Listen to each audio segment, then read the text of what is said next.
Il y a un art du départ, ce qu'on appelle réussir sa sortie. Alors ça peut être sortir d'une pièce, sortir d'une entreprise, pourquoi pas sortir de sa vie. À un moment donné, c'est l'observation juste de la césure, la netteté de la rupture, la différence entre ce qui est et ce qui n'est plus. Aux États-Unis, on parle de « to live on a high note », partir sur une note élevée, c'est-à-dire au mieux de son succès, de sa réussite, de façon à laisser un bon souvenir et en même temps de garder toute la belle énergie.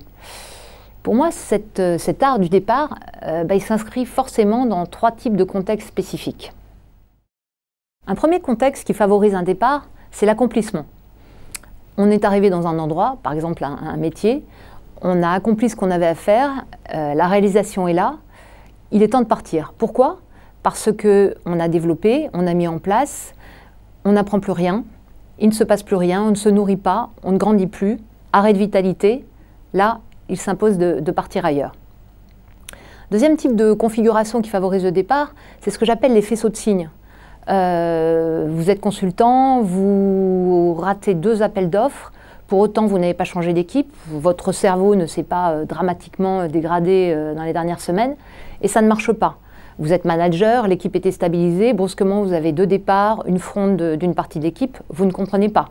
Vous êtes dans une maison, un appartement, et en l'espace de quelques temps, vous avez fuite d'eau, problème de voisinage, problème d'électricité, vol, allez savoir. Là aussi, ce sont des signes qui semblent envoyer un message.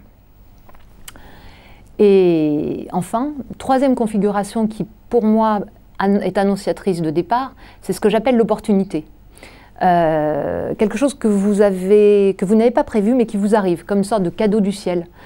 Typiquement, vous aviez une alternative ou peut-être sans doute une fin de cycle mais inconsciente et à un moment donné, un projet survient qui permet de regarder la situation différente et d'avoir une nouvelle perspective. Les chasseurs de tête connaissent bien ce moment où ils exposent un projet à un candidat potentiel et brusquement la vibration, l'énergie vibratoire de la personne en face d'eux change. Elle se réveille, elle vibre, le projet l'intéresse. Les yeux, surtout les yeux, l'expriment.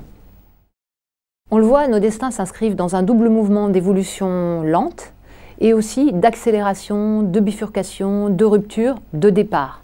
Et ces départs, quand on écoute les signes, conscients, inconscients, externes, internes, qui peuvent même être ratifiés par des rêves ou des rencontres, des synchronicités, eh bien ces départs-là sont évidents.